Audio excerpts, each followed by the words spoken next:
Namaskar. I am Dr. Gayatri Pandit. Welcome to my channel Learning with Gayatri. आपण आज शिकणार आहोत कुंदाचे साहस हा लेसन आपण बघितला. आता या लेसनवरती आपल्याला जे प्रश्न आहे, जे व्याकरण आहे ते आपण आता बघणार आहोत. तर हे जे आहे हे कुंदाचं साहस याच्यावरती असलेले जे प्रश्न आहेत, आपण धडा पाहत असताना, धडा वाचत असताना काही प्रश्न बघितले, काही प्रश्नांची नुसती उत्तरं बघितली. आता काहींची जी उत्तरं बघितली आहेत त्यातले काही प्रश्न आपल्याला इथे आलेले आहेत. तर त्या संदर्भामध्ये आपल्याला हे प्रश्नही बघायचे आहेत. पण त्यापूर्वी आपण या लेसनमध्ये आलेल्या, या धड्यामध्ये आलेले काही छान छान शब्द बघूया. पट्टीची धावत पट्टीची जलतरणपटू. पट्टीची जलतरणपटू. शी वॉज एक्सपर्ट इन स्विमिंग. पोहण्यात एकदम तरबेज असलेली. पोहण्यात एकदम तरबेज असलेली पट्टीची जलतरणपटू. पुढे बघू. मग्न किंवा दंग असणे, गुंग असणे. तुम्ही एखाद्या गोष्टीमध्ये रमलात की त्याला आपण दंग होणे. इकडे तिकडे काही लक्ष असत नाही, त्याच्यामध्ये इतकं रमलेला असतो आपण की आजूबाजूचं आपल्याला काही दिसत नाही. त्याला काय म्हणतात? मग्न किंवा दंग असणे, गुंग असणे. गलका वाढणे. आवाज ज्या वेळेला खूप एकदम सगळ्यांचा एकदम आवाज वाढतो ना, त्याला गलका म्हणतात. आवाज वाढणे. गटांगळ्या खाणे. पाण्यात वर खाली होण्याची क्रिया. एखादी व्यक्ती जर बुडायला लागली तर एकदा खाली जाते, ती वरती पुन्हा येते, परत खाली जाते. असं वर खाली होण्याची जी क्रिया असते त्याला गटांगळ्या खाणे म्हणतात. पाण्यात वर खाली होण्याची क्रिया. माघारी. मी सांगितलं, माघारी म्हणजे मागे. सुखरूप. सुखरूप म्हणजे सुरक्षित, सेफ. कवटाळणे, मिठी मारणे. हग. जेव्हा खूप आनंदानं आपण जेव्हा एखाद्याला पकडतो त्यावेळेला कवटाळणे किंवा मिठी मारणे म्हणतो आपण. आता आपण प्रश्नोत्तर बघूया. झाडे शेते हिरवीगार कशामुळे झाली होती? पावसाळ्याचे दिवस होते, हे कारण आहे तिथे. शेते सर्वत्र हिरवीगार झाली होती. पावसाळ्याच्या पाण्यामुळे सगळी शेतं हिरवीगार झाली होती. तर काय लिहाल तुम्ही? झाडे शेते हिरवीगार पावसाळ्यातील पाण्यामुळे झाली होती. पुढे बघा. कुंदा केव्हा पोहायला शिकली? कुंदा केव्हा पोहायला शिकली? कुंदा वयाच्या 8व्या वर्षीच पोहायला शिकली. 8 वर्षाचीच होती ही, छोटी मुलगी होती. कुंदाला नदीवर कोणते दृश्य दिसले? कुंदाला ती तिथं क्षणभर थांबली आणि बघितलं तर दृश्य कुठलं दिसलं? तर तिची मैत्रीण पाण्यामध्ये बुडत होती, हे ती दृश्य तिला दिसलं. तिची मैत्रीण कोणची? तर रझिया. कुंदाला आपली मैत्रीण रझिया पाण्यात बुडत असलेले दृश्य दिसले. नदीच्या काठावर लोक कुंदाला कोणत्या सूचना देत होते? कुंदा मागं फिर, पुढं जाऊ नको, मागं फिर, असं ते सूचना देत होते. कुंदा पाण्याचा वेग वाढतो आहे, माघारी फिर, अशी सूचना सगळ्यांनी तिला दिली. रझियाच्या आईच्या डोळ्यातून आनंदाश्रू का आले? मी तुम्हाला सांगितलं आनंदाश्रू म्हणजे काय. ज्यावेळेला आपल्याला खूप आनंद होतो त्यावेळेला डोळ्यातनं पाणी यायला लागतं. जसं आपल्याला वाईट वाटलं तर डोळ्यातनं पाणी येतं ना, तसंच खूप आनंद झाला तरी सुद्धा डोळ्यातनं पाणी येतं.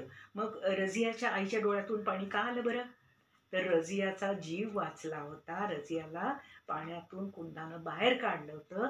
हे बघून रझियाच्या आईच्या डोळ्यातून आनंदाश्रू आले. आता पुढे बघूया. खालील शब्दांचे विरुद्धार्थी शब्द लिहा. विरुद्धार्थी शब्दाबद्दल एक स्वतंत्र व्हिडिओ मी केलाय, तर त्याचा उपयोग तुम्हाला खूप होईल. विरुद्धार्थी शब्द कसे कसे तयार, कशा कशा प्रकारानं तयार होतात हे त्याच्यामध्ये मी डिस्कस केलेलं आहे. प्रसन्न, प्रसन्नच्या विरुद्ध खिन्न किंवा वाईट वाटणे, दुःखी असं तुम्ही लिहू शकता. दूरवर, दूरवरच्या विरुद्ध काय होईल? जवळ, दूर जवळ, दूरवर जवळ. शूर, शूरच्या विरुद्ध काय होईल? भित्रा. आता तुम्हाला समजा जर भित्रा असा शब्द दिला तर त्याच्या विरुद्ध अर्थी तुम्ही काय लिहा? शूर. असं होऊ शकतं बरं का. एखादा आपल्याला विरुद्ध अर्थी शब्द आपल्याला दिलेला असतो आणि त्याच्या उलटा आपल्याला शब्द आपल्याला लिहायचा असतो. समजा तुम्हाला जवळ असा शब्द दिला तर त्याच्या विरुद्ध अर्थी तुम्ही दूरवर असा शब्द लिहू शकता विरुद्ध अर्थी.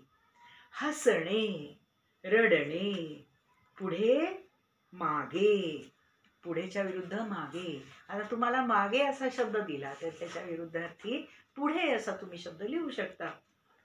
लवकर, लवकरच्या विरुद्ध काय होईल?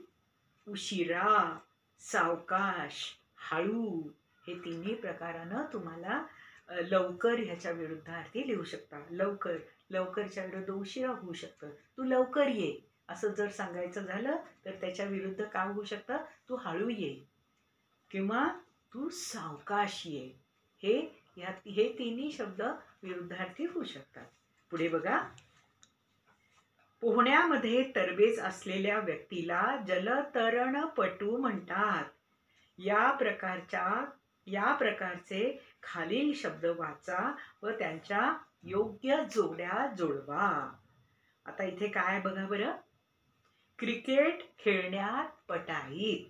क्रिकेट खेळ, आता क्रिकेट तुम्ही बघता, तुम्ही खेळता तर त्याला त्याच्यामध्ये एक्सपर्ट असलेला काय म्हणाल तुम्ही?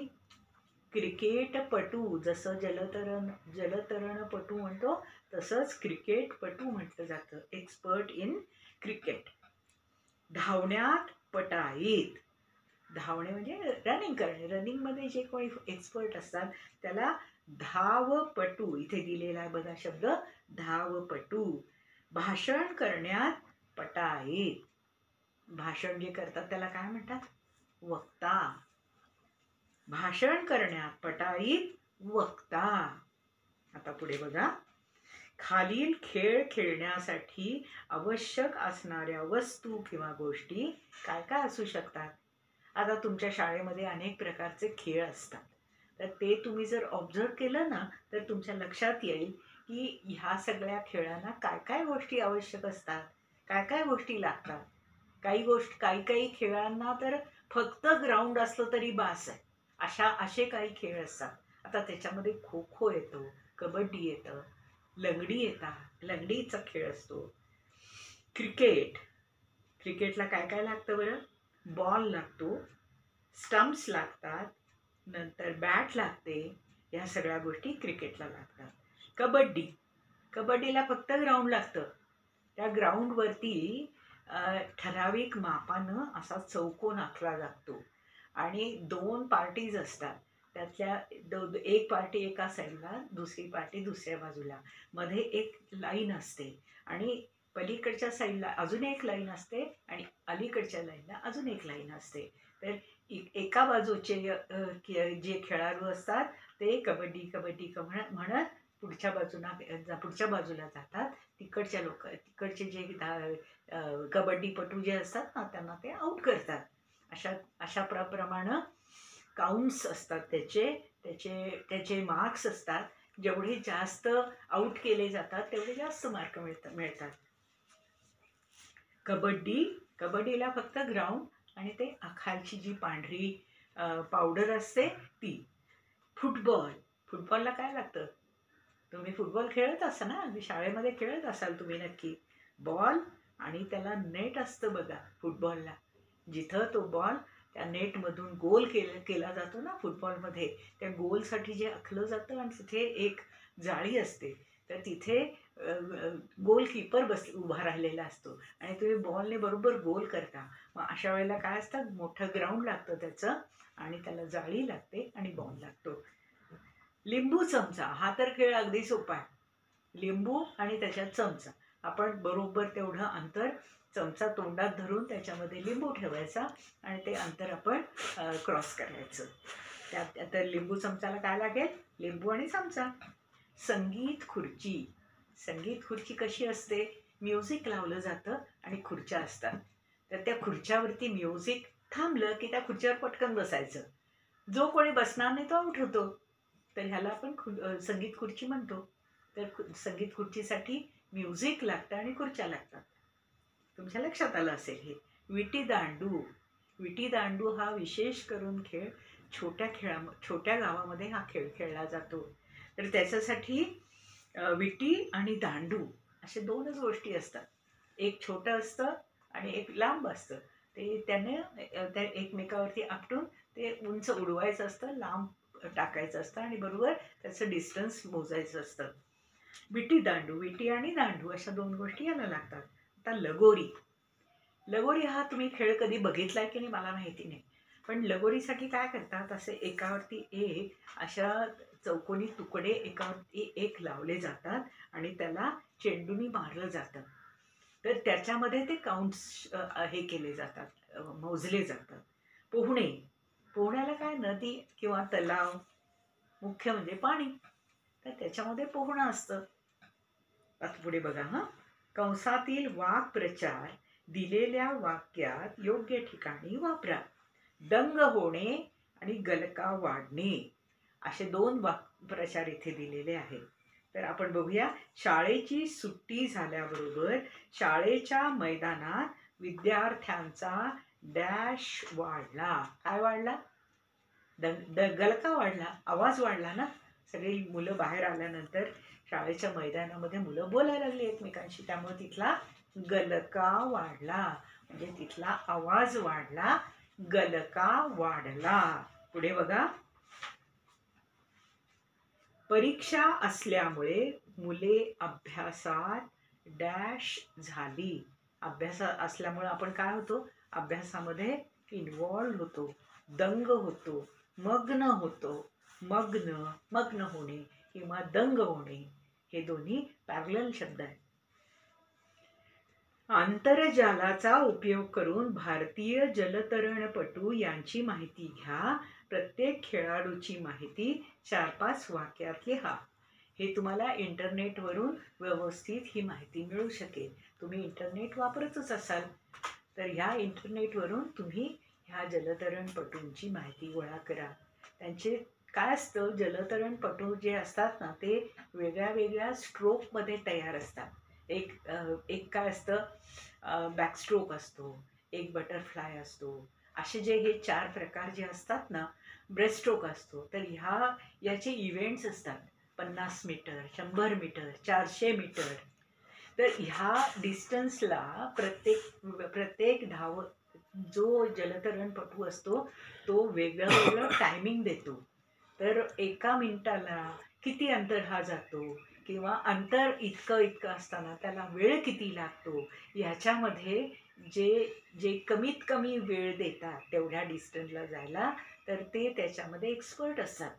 तर तुम्ही हे तुम्हाला नक्की इंटरनेटवरती सापडेल. तुम्ही रझियाचे हितचिंतक आहात, या नात्याने तिला कोणत्या सूचना द्याल? फार महत्वाचं आहे बरं का. एखाद्या वेळेस तुम्ही ट्रिपला गेला, तिथं पाणी असेल, पाण्याचा तलाव असेल, तर काय होतं, आपण उत्सुकतेपोटी तिथे जातो. तशीच ही गेली आहे बरं का रझिया. तर तिनं काय केलं, ती आपल्या मैत्रिणींना न सांगता, कुणालाही कल्पना न देता त्या बाजूला गेली. आपण जेव्हा एकत्र जातो त्यावेळेला आपल्या बरोबर जे कोणी आहेत त्यांना कल्पना द्यायची असते की बाबा आम्ही ह्या बाजूला फिरायला जातोय, आम्ही ह्या बाजूला खेळायला जातो. तर तिनं कल्पना दिली नव्हती. मग आपण तिला काय सांगू? कोणालाही न सांगता इकडं तिकडं जाऊ नको, हे आपण तिला सांगू. दुसरं असं, पोहायला शिक.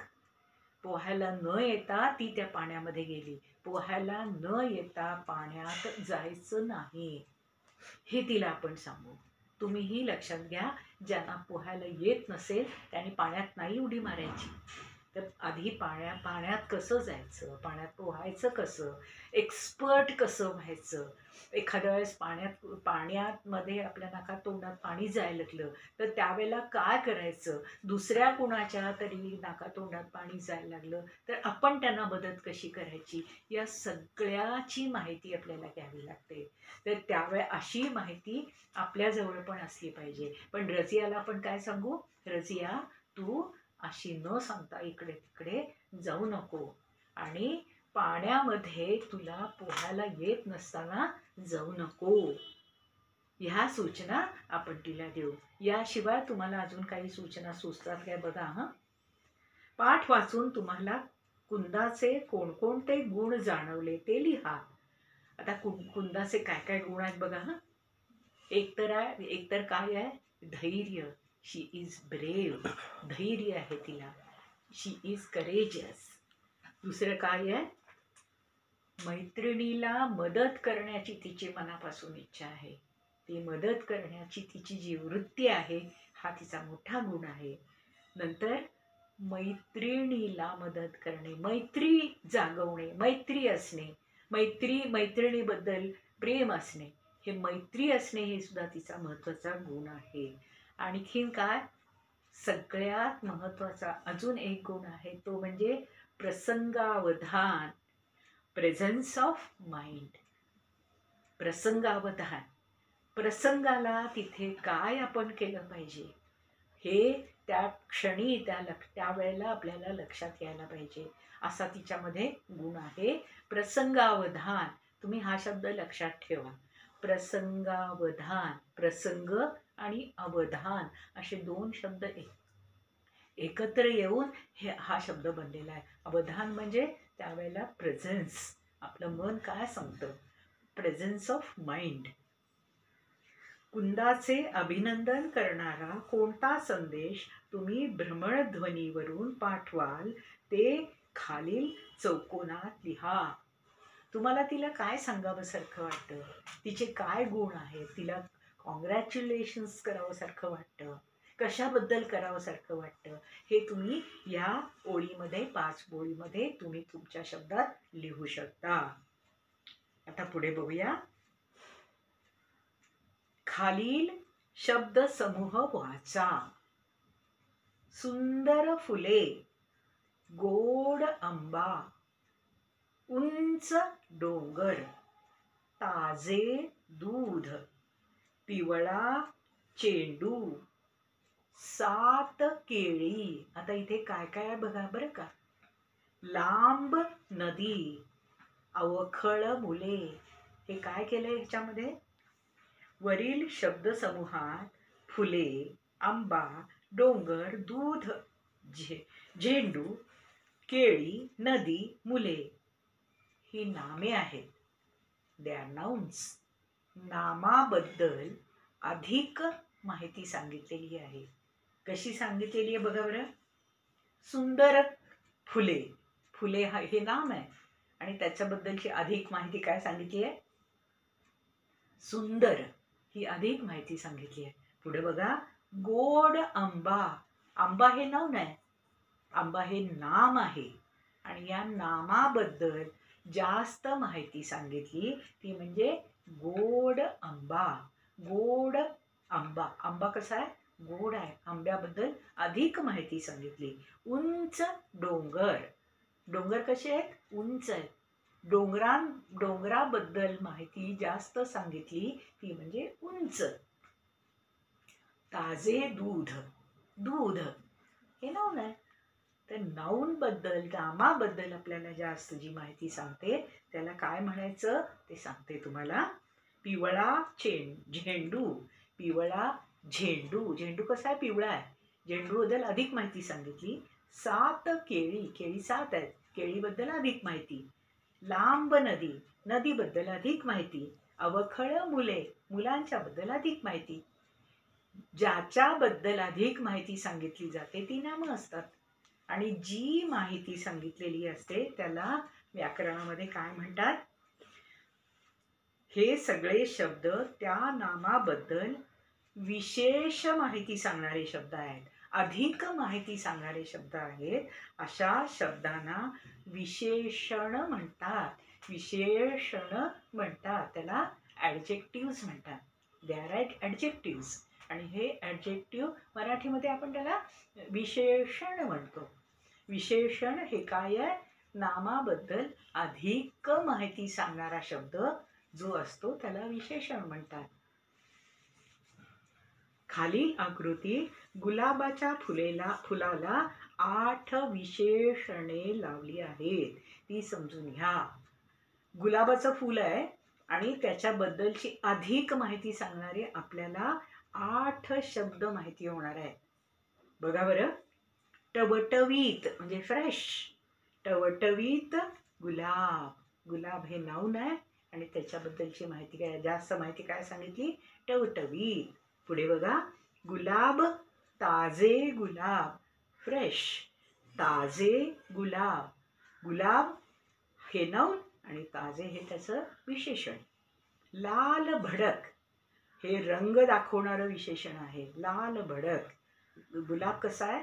लाल भडक. गुलाब हे नाव, त्याचं विशेषण लाल भडक. रंगीत. वेगळ्या वेगळ्या रंगाचे असतात ना गुलाब. तर आपण काय म्हणू शकतो? जेव्हा आपण खूप गुलाब बघतो वेगळ्या वेगळ्या रंगाचे, तेव्हा तिथं आपण काय म्हणू? रंगीत गुलाब.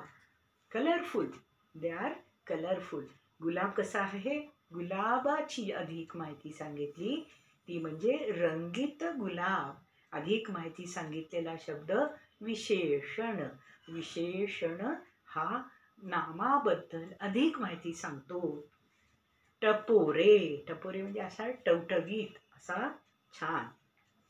बल्जिंग, ज्याला आपण बल्जिंग म्हणतो, तो म्हणजे एकदम टपोरा. गुलाब टपोरा आहे. टपोरा हा शब्द गुलाबाचं विशेषण सांगणारा शब्द आहे. सुवासिक. फ्रेग्रन्स, त्याचा वास सुंदर आहे. गुलाबाला सुवासिक हे परत विशेषण लावलेलं आहे. तर तुम्ही गुलाबाचं हे विशेषण, नामाचं हे विशेषण, अधिक माहिती सांगणारा शब्द म्हणजे विशेषण. गुलाब नाजूक. नाजूक म्हणजे डेलिकेट. गुलाब नाजूक. नाजूक हे विशेषण झालं. पुढे सुंदर. सुंदर गुलाब. सुंदर गुलाब. गुलाब नाऊन, सुंदर हे त्याचं विशेषण. आता पुढे बघा, इथे खूप मजा आहे. एक छान चित्र दिलेलं आहे मोठ्या मोठ्या उंच उंच इमारतींबद्दल. आता मी परत म्हटलाय बरं का शब्द, उंच उंच इमारत. इमारतीला काय आपण विशेषण लावू शकतो? आत्ताच मी सांगितलं ना, उंच इमारत. उंच हे त्याचं विशेषण झालं. इमारत ही नाऊन झालं. त्याला अजून काय म्हणू शकतो आपण? गगनचुंबी. गगनचुंबी हा फार सुंदर शब्द आहे बरं का. गगनचुंबी म्हणजे गगन म्हणजे हे आकाश, आणि आकाशापर्यंत उंच असलेला जे इमारत असतं, जी इमारत असते त्याला गगनचुंबी असा शब्द वापरला जातो. म्हणजे भव्य, खूप उंच, त्याला गगनचुंबी असा शब्द वापरला जातो. तो तुम्हाला विशेषण लावायला खूप सुंदर शब्द आहे, लक्षात ठेवा. पुढे आहे एका सशाचं चित्र. आता सशाला तुम्ही काय विशेषण लावू शकता? पांढरा शुभ्र ससा, पांढरा ससा, किंवा मऊ मऊ ससा. मऊ हे सुद्धा त्याचं विशेषण होईल. मऊ ससा किंवा पांढरा ससा हे तुम्ही सशाला विशेषण लावू शकता. आता इथे पुढे एक चित्र दिलंय, ते वॉटरमेलनचं आहे. आता वॉटरमेलनला काय काय शब्द लावू शकाल, काय काय विशेषण लावू शकाल बरं? लाल भडक, लाल लाल हे विशेषण लावू शकाल. बरं, एखादं जे वॉटरमेलन असेल ते एवढं मोठं असेल तर त्याला काय म्हणाल तुम्ही? मोठे म्हणाल ना. पण मोठे हे सुद्धा विशेषण आहे. तर लाल भडक किंवा मोठे असे तुम्ही वॉटरमेलनला शब्द देऊ शकाल. पुढे एक हत्तीचं चित्र आहे. आता हत्ती अजस्र किंवा मोठा, किंवा आपण त्याला रंगावरून काय म्हणू शकतो? ग्रे. जेव्हा करडा म्हणतो असाही त्याला शब्द देऊ शकतो. करडा, ग्रे. ग्रे हा शब्द इंग्लिश झाला. इथं तुम्ही करडा किंवा काळा असं तुम्ही शब्द देऊ शकता. पुढे बघा हं. आता मात्र छान छान महत्वाचं आहे बरं का हे. आता पुढचं जे आहे ते, खालील वाक्ये वाचा. अरे रे तू पडलास, अरे रे तू पडलास, अरे रे तू पडलास. पुढे बघा, शाब्बास छान खेळलास, अरे रे तू पडलास, शाब्बास छान खेळलास, अरे वा छान कपडे आहेत. आता हे काय काय झालं बघा. अरे रे, शाब्बास, अरे वा, याच्या पुढं एक अशी रेघ असते आणि त्याच्या खाली एक टिंब असते. याला काय म्हणतात? उद्गारवाचक चिन्ह किंवा उद्गार चिन्ह. याच्या चिन्हांबद्दल मी एक स्वतंत्र व्हिडिओ केलेला आहे. त्याच्यामध्ये कॉमा म्हणजे स्वल्पविराम, उद्गारवाचक चिन्ह आणि क्वेश्चन मार्क म्हणजे प्रश्नार्थक चिन्ह किंवा प्रश्नचिन्ह याच्यावरती मी स्वतंत्र व्हिडिओ केला आहे. त्याचा उपयोग तुम्हाला जरूर होईल. तर ह्या चिन्हाला उद्गारवाचक चिन्ह किंवा एक्सक्लमेशन असं आपण म्हणतो. इंग्लिशमध्ये त्याला एक्सक्लमेशन असं म्हटलं जातं. आणि हा व्हिडिओ तुम्ही जरूर बघा आणि त्याच्यामध्ये तुम्हाला कॉमा, फुल स्टॉप, एक्सक्लमेशन किंवा क्वेश्चन मार्क याच्याबद्दलची छान माहिती आहे आणि ही माहिती तुम्हाला त्या व्हिडिओमध्ये जरूर मिळेल. आणि इथे तुम्ही जर बघितलं ना, अरे रे तू पडलास, हे एक्सक्लमेशन कशाचं आहे? वाईट वाटणं दाखवणारं एक्सक्लमेशन आहे. असे जे शब्द आपण वापरतो, अरे रे, अरे वा, खूप सुंदर, हे जे असतात त्याच्या पुढे एक अशी उभी रेघ आणि त्याच्या खाली एक टिंब असते. तर ह्याला एक्सक्लमेशन असं म्हणतो आपण. तर खूप सुंदर, काय छान, शाबास हं. हे जे शब्द आहेत ना, हे शब्द आपल्या आपल्या आतल्या भावना दाखवणारे शब्द असतात. आणि हे दाखवल्यानंतर हे एक असा ग्रुप असतो. असं उत्कट भावना व्यक्त करताना हे शब्द वापरले जातात. अरे वा, हे उत्कट भावना दाखवली ना, किंवा प्रश्न, छे छे, हे आपण जेव्हा म्हणतो, किंवा शाबास, छे छे, अरे वा, नाही नाही, हे जे सगळे आहेत ना, हे एक्सक्लमेशन आहेत. हे उद्गारवाचक चिन्ह आहेत. तर तुम्ही तो व्हिडिओ पण बघा, म्हणजे तिथेही तुम्हाला याबद्दलची अधिक माहिती मिळू शकेल. तर तुम्हाला माझा हा व्हिडिओ कसा वाटला मला जरूर सांगा. माझ्या चॅनलला सबस्क्राईब करा, लाईक करा आणि शेअर करा. थँक्यू.